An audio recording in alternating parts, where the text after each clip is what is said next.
talking about jiu-jitsu philosophies and the different ways that a teacher or a coach or a sensei or a master can shape his students into becoming what he dreams for them to be.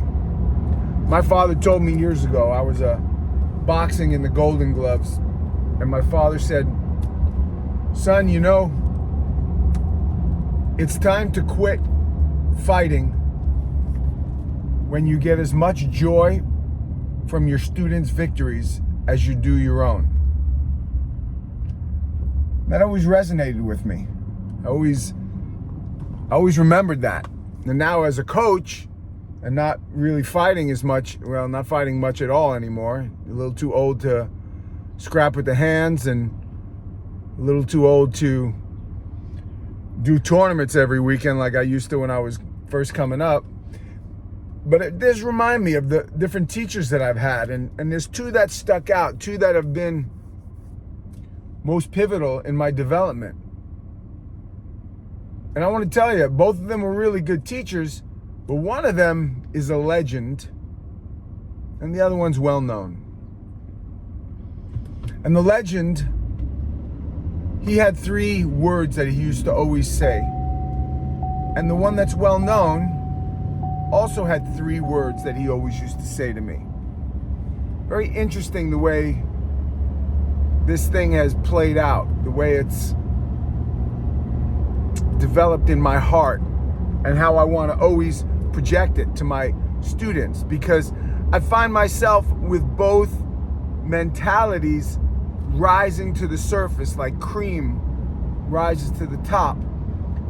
The thoughts that infiltrate my teaching style to my students are always that of the latter, of the second guy. And his 3 favorite words were, "That won't work.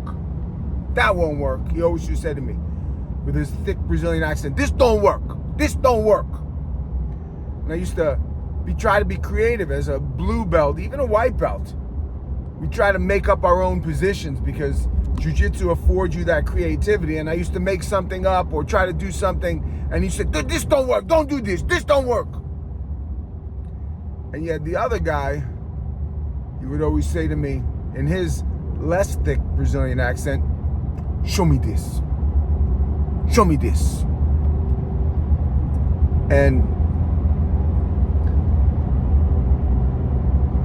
I watched him say that to white belts and black belts and everything in between. He used to say, "Show me this." They used to come up with something, and he would get right in your guard or half side control, whatever, and he'd actually have you demonstrate this new position that was in your heart, in your mind, in your creativity, in the banks of your very jiu-jitsu thought process. And if it worked and he thought it could work, he would say something like this. He would say, "You know, jiu-jitsu is for creative. And if this worked for you, then this work. But if this no work for you, this no work." And I found that interesting. And I kept with it. But the other guy, he was always, "This don't work. This don't work. Don't do this. This don't work." Now, if it sounds like I'm putting one down and lifting the other up, I guess I am sort of, but I want you to know something, and this is super important. The guy that kept saying this won't work, what he was doing was laying a foundation first of the most important basics of what we do. As Carlson Gracie Jiu-Jitsu black belt that I am, learning from his best students, everything was smash and pass. And everything would have to come from that, and nothing that you did would ever replace that.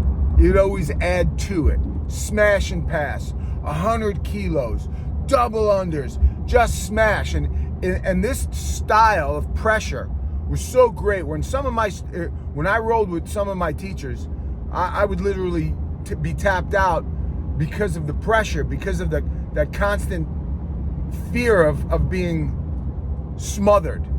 It was a very mental as well as physical game that they played. I'd never been claustrophobic until I started jiu-jitsu, and then going with Liborio, the pressure that he put on you would so freak your mind out.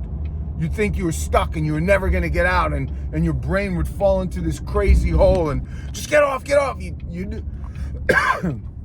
either tap from fear, or you'd give up an arm or your neck or something like that in just the hopes, and you'd make some lie. Oh yeah, he really got me on that one.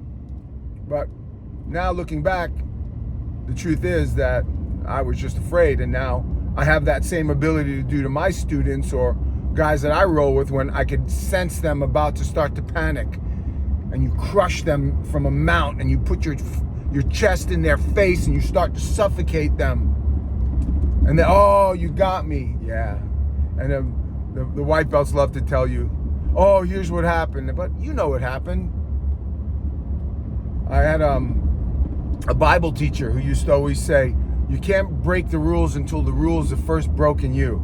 And that's the same in jiu-jitsu.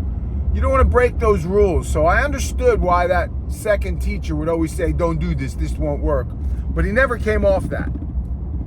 And this first legend, whose name is Ricardo Liborio, they call him Libo.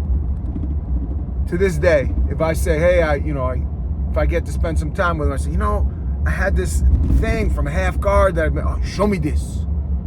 And if he likes it, or he thought it would work, he'd go, oh, this legit. Ryan, this is legit. Develop this. And I guess I'm sharing this with anybody that'll listen, because if you are under a teacher and he's constantly telling you this won't work, this won't work, this won't work, I got to be honest, in the long run, that's not a guy that is going to help you develop into a great professor. I mean, I wonder how many people told Marcelo Garcia, this won't work. I wonder how many people told Gordon Ryan, this won't work. I mean, when Hadja Gracie started mounting and cross-collar choking black belts at the highest level, I wonder how many people in the gym, this won't work. So, just some food for thought for you guys up and coming, and maybe some of you black belts who are stifling your students. Yeah, I do sometimes tell my students this won't work, and then I catch myself and I go, you know what? Show me this. Because if there's one guy in this jiu-jitsu world that I want to be like and I want to emulate, especially from the teaching, encouraging student perspective, it's Libo. So next time your student shows you something, say, show me this. And colored belt, if you're watching this, be creative. If you're waking up in the middle of the night thinking about new things you can do from your guard, if you're in the shower and realizing a position just came to your head, notice this, know this. That is jiu-jitsu.